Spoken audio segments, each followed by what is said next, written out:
Hello மக்களே, எல்லாரும் எப்படி இருக்கீங்க? நல்லா இருக்கீங்களா? இன்னைக்கு ஒரு இட்லி பொடி ரெசிபி தான். அது எங்கள் அம்மாவோட ரெசிபி செய்ய போகிறோம். இப்போ இங்கே கரண்ட் இல்லை, அதனால் லைட் போட்டு வீடியோ எடுக்கிறேன். லைட்டிங் கம்மியாக இருந்தால் கொஞ்சம் அட்ஜஸ்ட் பண்ணிக்கோங்க. ஃபஸ்ட்டு கடாயை நல்லா ஹீட் பண்ணிக்கணும். ஹீட் பண்ணிவிட்டு அதுக்கப்புறம் கடலைப்பருப்பு இல்லை போட்டு இது நல்லா ரோஸ்ட் பண்ணிகிட்டே இருக்கணும். கை விட்டுட்டிங்கன்னா டக்குன்னு பிளாக் ஆகிடும். கடலைப்பருப்பு மட்டும் புதுசாக செய்கிறவங்க பிகினர்ஸ்க்காக இந்த டிப்ஸ் சொல்கிறேன். ஃபஸ்ட் கடாய் சூடான அப்புறம் தான் கடலைப்பருப்பு போடணும். ஸ்லோ ஃபயரில் வச்சு தான் ரோஸ்ட் பண்ணணும். ரோஸ்ட் ஆனோடனே நல்ல ஒரு அரோமா, நல்ல ஒரு ஃப்ளேவர் வரும். கடலைப்பருப்பு ரோஸ்ட் ஆனது அது வந்தப்புறம் நம்ம அதை எடுத்துடணும்.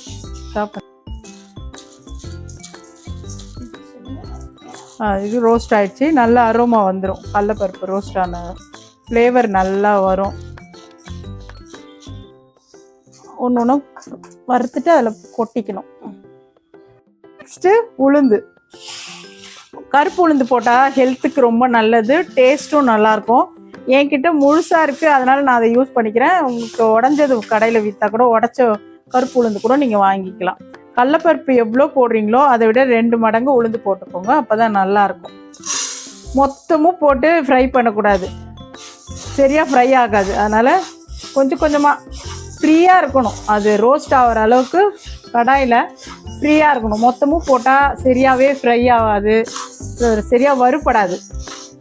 ஏன்னா இது முழு பருப்பாக போடுறோம், அதனால் கொஞ்சம் ஸ்லோ ஃபயர்லேயே வச்சு வறுக்கணும். இதுவுமே நல்ல வாசனை வரும். கருப்பாக இருக்கனால நமக்கு கலர் தெரியாது. கிட்ட இருந்து ஸ்லோ ஃபயரில் வச்சு வறுத்துக்கிட்டே இருக்கணும்.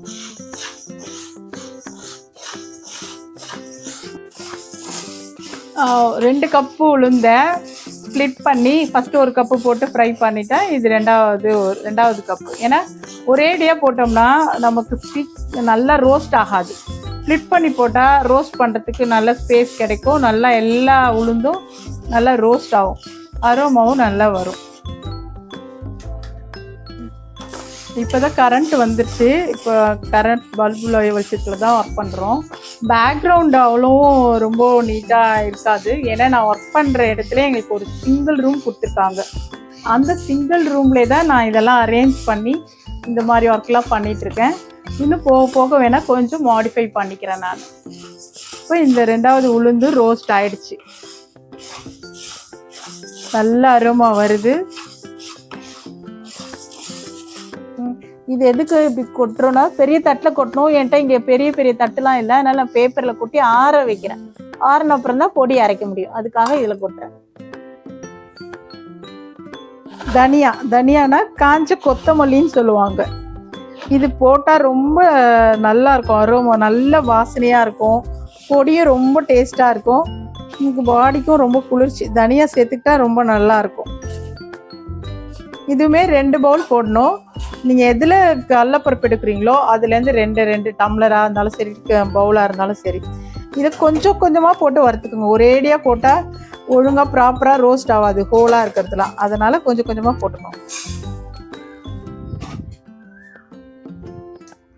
எதுவுமே மீடியம் ஃபயர்லேயே வச்சு ஃப்ரை பண்ணணும்.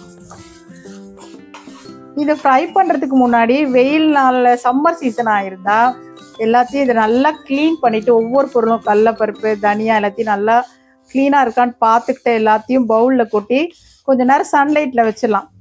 மதியம் ஃபுல்லாக காலையிலேருந்து சாயந்தரம் வரைக்கும் சன்லைட்டில் வச்சுட்டா நல்லா அதில் இன்னும் நல்லா ட்ரை ஆகிடும். அதுக்கப்புறம் ஈவினிங் எடுத்து இந்த மாதிரி ரோஸ்ட் பண்ணி பவுடர் பண்ணிக்கலாம். வெயிலில் வச்சோம்னா இன்னும் கொஞ்சம் நல்லா சீக்கிரமாக ரோஸ்ட் ஆகிடும், அதுக்காக தான். இப்போ தனியாக நல்லா ரோஸ்ட் ஆகிடுச்சு, ஸ்மோக் வந்துடுச்சு. நல்லா ரோஸ்ட் ஆகி நல்ல அரோமா வரும். தனியாக ஃப்ரை ஆச்சுன்னா நல்ல வாசனை வந்துடும். எதுவுமே பிகினஸாக இருக்கிறவங்க ரொம்ப இது பண்ண மீடியம் ஃபயர்லேயே வச்சு இல்லை ஸ்லோ ஃபயரில் வச்சே ரோஸ்ட் பண்ணுங்க, அப்போ தான் நல்லது. சூடு ஆடுறதுக்காக தான் இப்படி ட்ரான்ஸ்ஃபர் பண்ணி. இது 2வது பவுல் தனியா, காஞ்ச கொத்தமல்லி சொல்லுவாங்க, அது முடிச்சு திரும்ப நல்லா ரோஸ்ட் ஆகிடுச்சு, நல்ல வாசனை வந்துருச்சு. இதையும் ஆற வைக்க போகிறேன்.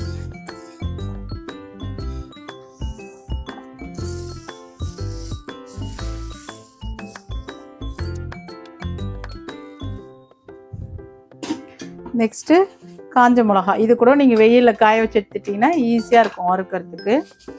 மிளகா வந்து நெடி வரும். வானலை கொஞ்சம் நல்லா ஹீட் பண்ணிவிட்டு கொஞ்சமாக கல்லுப்பு போட்டுக்கன்னா போட்டுக்கலாம். நெடி கம்மியாகுன்றதுக்காக கல்லுப்பு போட்டால் போட்டுக்கலாம். இல்லைன்னா கொஞ்சமாக எண்ணெய் ஊற்றிக்கிட்டிங்கன்னா அந்த நெடி இல்லாமல் இருக்கும். கொஞ்சமாக கல்லுப்பு போட்டுக்கோங்க நெடி வராமல் இருக்கிறதுக்காக. இந்த மிளகாயும் பிரித்து வறுத்துக்கிட்டா தான் நல்லாயிருக்கும். ஏன்னா ஒரேடியாக போட்டால் சரியாக வறுபடாது. 1/4 கிலோ மிளகா நான் போட்டிருக்கேன். அந்த பவுல் அளவுக்காக 1/4 கிலோ மிளகா எடுத்துருக்கேன். அதில் கொஞ்சமாக எடுத்து வச்சுட்டு மீதியாக போட்டேன். காரம் வந்து உங்களோட டேஸ்ட்டுக்கு ஏற்ற மாதிரி ஒரு தடவை ட்ரை பண்ணி பாருங்கள். கொஞ்சமாக மிளகா போட்டு அப்புறமா காரமாக இருந்துச்சுன்னா அதுக்கு ஏற்ற மாதிரி குறைச்சிக்கலாம். மிளகா மட்டும் உங்கள் காரத்துக்கு ஏற்ற மாதிரி போட்டுக்கோங்க. சின்ன பசங்களாக இருந்ததுன்னா கம்மியாகவே மிளகா போட்டுக்கோங்க. முதல்ல அரைச்சிட்டு வாயில் வச்சு பாருங்கள் காரம் பசங்களுக்கெல்லாம் ஓகேவா. அப்படி இல்லைன்னா இன்னும் கொஞ்சம் வேணும்னா மிளகா வறுத்து கூட போட்டுக்கலாம். மிளகா வறுபட்டுருச்சு தனித்தனியாக. ஏன்னா நான் நல்லா வெயிலில் காய வச்சுட்டேன். சவுண்டு வருது பாருங்கள் மிளகா. அதுமாரி சவுண்டு தான் நல்லா வறுபட்டுருச்சுன்னு அர்த்தம்.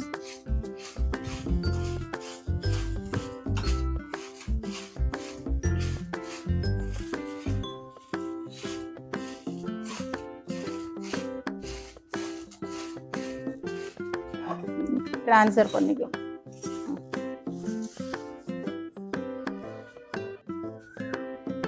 நெக்ஸ்ட் கொஞ்சம் கடாய் நல்லா ஹீட் ஆனோடனே ஸ்லோ ஃபயரில் வச்சுட்டு அடுத்து எள்ளு போட போகிறோம். கருப்பு உளுந்து போடுறதுனால கருப்பு எள்ளுமே போடலாம்.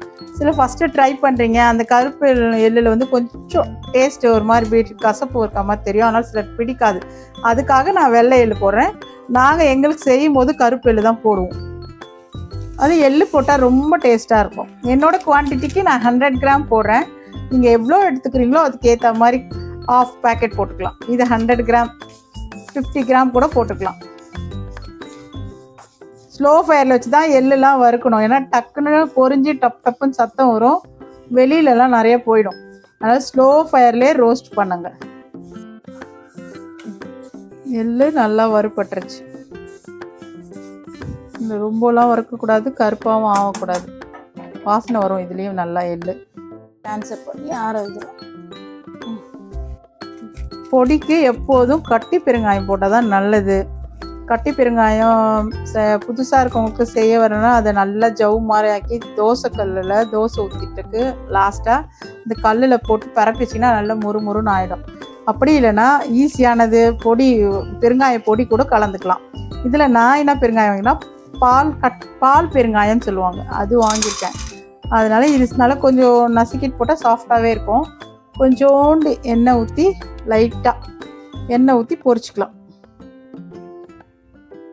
இது ஸ்லோ ஃபயரில் தான் பண்ணணும்.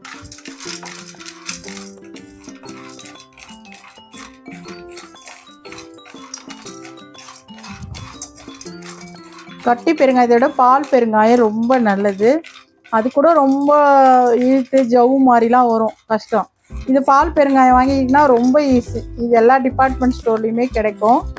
சும்மா அது உரக்கல்ல வச்சு இடிச்சிட்டு அப்படியே வானல் போட்டுனா நல்லாவே ரோஸ்ட் ஆகிடும். சீக்கிரமாகவும் பவுடர் ஆகிடும். இந்த பால் பெருங்காயம் நல்ல அரோமா, ஹெல்த்துக்கும் ரொம்ப நல்லது. அந்த கட்டி பெருங்காயத்தில் கூட ஏதோ காம்பனண்ட் போட்டு தான் அது அந்த மாதிரி வரும். இது அப்படியே பண்ணுவாங்கன்னு சொல்லுவாங்க. அதனால் பால் பெருங்காயம் ரொம்ப நல்லதுன்னு சொல்லியிருக்காங்க. அதனால் அதை யூஸ் பண்ணுறேன்.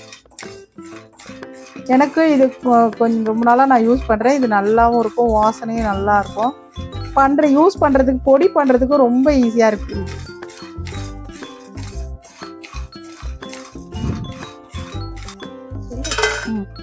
ரோஸ்ட் ஆயிடுச்சு. இப்போ இதை நம்ம தட்டில் ஏன் ட்ரான்ஸ்ஃபர் பண்ணிக்கிறோன்னா சிலரோட ஜாரில் நல்லா மசியாது டக்குன்னு. அதனால் இது தனியாக வச்சு இடிக்கல்ல வச்சு லைட்டாக நசுக்கிட்டு போட்டிங்கன்னா அது பொடி பண்ணும்போது அது கூடவே சேர்த்து பொடி பண்ணிக்கலாம். சில மிக்ஸி நல்லா மசிச்சுன்னா அப்படியே போடலாம், ஒன்றும் ஆகாது. இது நல்லாவே பவுடர் ஆகிடும். இதையுமே ஆற வச்சு எதுவும் எல்லாமே ஆற வச்சு தான் அரைக்கணும். நெக்ஸ்ட்டு ஒரு கைப்பிடி கருவேப்பிலை கடையில் வாங்கி வாஷ் பண்ணி காய வச்சுருக்கேன் நிழலே. ரூம்லேயே சும்மா காய வச்சா போதும், இது வெயில் நாளில். அதனால் ரூம்லேயே காய வச்சா நல்லா இதுவாகிடும். இல்லை பச்சையாக இருந்தாலும் பரவாயில்ல, கழுவி பேன் காற்றுல போட்டிங்கனாலே அதில் உள்ள தண்ணிலாம் போயிடும். தண்ணிலாம் போனாலே நம்ம இதே மாதிரி வறுத்துக்கலாம். இது நான் 2-3 நாள் ஆயிடுச்சு, அதனால் நல்லா காஞ்சிச்சு. நல்லா காயணும். இப்போ வெயில் நல்லா இருக்கிறதுனால உணர்ந்துடும் டக்குன்னு பேன் காற்றுல போட்டாலே. அது கொஞ்சம் பச்சையாகவே இருக்கும்.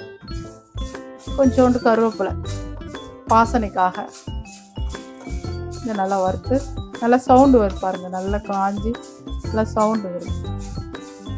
இது கருவேப்பிலை காய வைக்கலையே அப்படின்லாம் டென்ஷன் ஆனால் வேலைக்கு போகிறவங்களாம் அதெல்லாம் காய வச்சுட்டுலாம் இருக்க முடியாது. கழுவிட்டு நைட் படுக்கும்போது ஃபேன் காற்றை போட்டாலே போதுமானது. அதிலே தண்ணிலாம் இழுத்துக்கும். துணியில் போட்டு காய வச்சிட்டிங்கன்னா தண்ணிலாம் இழுத்துக்கும். மறுநாள் காலையில் நம்ம எப்போ அரைக்கிறோமோ அப்போ வறுத்துட்டோம்னா அதுக்குள்ளே அந்த தண்ணிலாம் போயிடும். ஸ்லோ ஃபயரில் வச்சு கருவேப்பிலை வறுக்கணும்.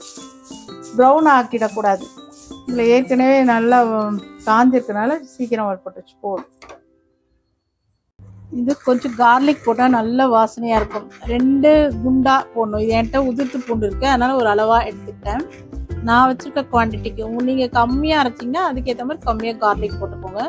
கார்லிக் எப்போ போடணுன்னா இதை அரைச்சிட்டு லாஸ்ட்டு டேர்ம் மிக்சியில் போடும்போது அதை நல்லா அரைச்சிட்டு கார்லிக்கையும் போட்டு அதிலே போட்டு அரைச்சிடணும். இந்த தோலோடு போட்டால் தான் நல்லா டேஸ்ட்டாக இருக்கும், அரோமா இருக்கும். தனியாக பூண்டு போட்டு அரைக்கக்கூடாது, பூண்டை வதக்கக்கூடாது, எதுவுமே பண்ணக்கூடாது. அப்படியே முழு பூண்டை உதிர்த்துட்டு அந்த மேல் தோல்லாம் எடுத்துட்டு இந்த தோலோட போடணும். அப்போ தான் நல்லாயிருக்கும், நல்ல வாசனையாக இருக்கும். பூண்டு வாசனை பிடிக்கிறவங்க இது போட்டுக்கோங்க, வேணான்றவங்க விட்டுலாம், ஸ்கிப் பண்ணிடலாம். நல்லா மிக்ஸ் பண்ணிக்கிட்டு எந்த மிக்ஸி ஜார் எடுக்கிறீங்களோ அதில் பாதி அளவு போட்டு கொஞ்சம் கொஞ்சமாக அரைச்சிக்கணும். இந்த கார்லிக் எப்படி அரைக்கணுன்றதை காட்டுறேன், அதுக்காக நான் கொஞ்சமாக போட்டு அரைக்கிறேன்.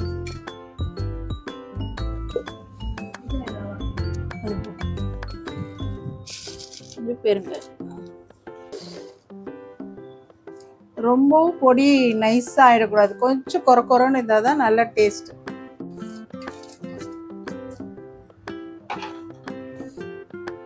இதில் கொஞ்சம் இது ஒரு மிளகா மையவே இல்லை, இதை எடுத்து வச்சுருவேன். இது மாதிரி கொஞ்சம் கொரன்னு அசைச்ச அப்புறம் பொடி இப்படி கொஞ்சம் கொரன்னு இருந்தால் தான் நல்லாயிருக்கும். ரொம்ப நைஸாக இருக்கிறத விட கொஞ்சம் கொரன்னு தான் நல்லாயிருக்கும். இந்த கார்லிக் போட்டுக்கணும்.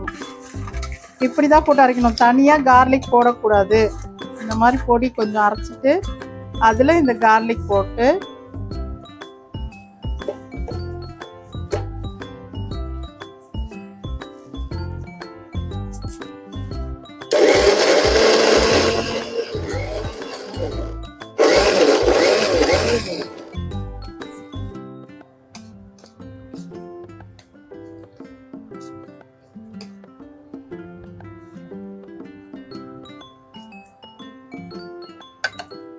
அரைக்கும் போது கொஞ்சம் பல்ஸ் மோட் போட்டு அரைக்கணும். கண்டினியூ கொஞ்ச நேரம் அரைச்சிட்டு அப்புறம் பல்ஸ் மோட் போட்டு அரைக்கணும்.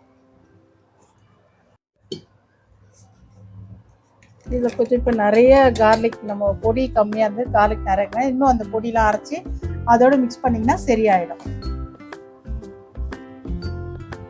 சால்ட் வேணால் போட்டுக்கலாம், இல்லைன்னா கல்லுப்பு இருந்தாலும் இதிலே போட்டு அரைச்சிக்கலாம். ஒரு அளவு மிக்ஸி ஜார்லேயே போட்டு அரைச்சிக்கலாம்.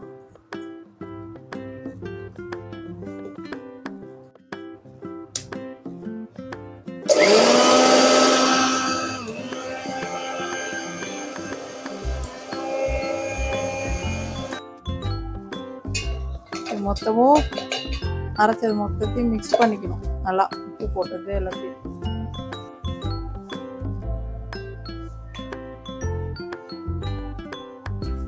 நல்லா சால்ட்டை மிக்ஸ் பண்ணிக்கிட்டு வாழை வச்சு பார்க்கணும் சால்ட் போதுமா என்னன்னு. முதல்ல கம்மியாக போட்டுக்கோங்க, அப்புறம் வேணும்னா எக்ஸ்ட்ரா போட்டுக்கலாம். நிறையா போட்டுட்டா அப்புறம் உப்பு கரிச்சிடும், பார்த்துக்கிட்டு போட்டுக்கணும். நல்லா மிக்ஸ் பண்ணிக்கிட்டு நிறையா அரைச்சிட்டாலும் என்ன பண்ணலாம், நீங்கள் ஸ்டோர் பண்ணிக்கலாம். ஃப்ரிட்ஜில் வச்சுட்டு நல்லா ஒரு கவரில் பண்ணி ஃப்ரிட்ஜில் ஸ்டோர் பண்ணிவிட்டு வேண்டும் போது மட்டும் டப்பாவில் எடுத்து போட்டு வச்சுக்கோங்க வெளியில். அப்படி செஞ்சிங்கன்னா நீங்கள் இப்போ இன்றைக்கி அரைச்ச மாதிரியே இருக்கும், பொடி ஃப்ரெஷ்ஷாகவே இருக்கும். இல்லை இது நிறையவே அரைச்சிட்டிங்கன்னா வெளியிலே இருந்தால் அந்த அரோமா, ஃப்ளேவரு, காரம் எல்லாமே கொஞ்சம் குறைஞ்ச மாதிரி ஆகிடும், பழசு மாதிரி ஆகிடும். அதனால் பொடியை நல்லா கவரில் போட்டு ஃப்ரிட்ஜ் உள்ளார வச்சுட்டு வேணும் போது கொஞ்சம் கொஞ்சமாக டப்பாவில் எடுத்து யூஸ் பண்ணிக்க வேண்டியது தான். ஒர்க்கிங் போகிறவங்க ஃப்ரீயாக இருக்கிறப்ப செஞ்சு வச்சுக்கலாம். இல்லை வீட்டில் இருக்கவங்க வேணும் போது கொஞ்சம் கொஞ்சமாக அரைச்சிக்கிட்டா ஃப்ளேவர் போகாமல் இருக்கும். நிறையாவும் அரைச்சிட்டாலும் ஃப்ரிட்ஜில் தான் வைக்கணும். வெளியிலே வச்சிங்கன்னா அரோமாலாம் போயிடும். அந்த ஃப்ரெஷ்ஷாக இருக்கிற அந்த இது இருக்காது, டேஸ்ட் இருக்காது. ஓகே கைஸ், பொடி ரெசிபி பார்த்தீங்களா? இந்த பொடியோட டேஸ்ட் ரொம்ப நல்லாயிருக்கும். யார் எங்ககிட்ட பொடி ட்ரையல் பார்த்தாலும் ரொம்ப நல்லா இருக்குது ரெசிபி சொல்லுங்கன்னு கேட்பாங்க. அந்தளவுக்கு டேஸ்ட் ரொம்ப நல்லாயிருக்கும். நீங்கள் ட்ரை பண்ணி பாருங்கள். உங்களோட ஃபீட்பேக்கை கமெண்டில் சொல்லுங்கள். நெக்ஸ்ட் ஒரு ரெசிபியோடு பார்க்கலாம். சப்ஸ்கிரைப் பண்ண மறக்காதீங்க. பிடிச்சிருந்தா லைக் பண்ணுங்கள்.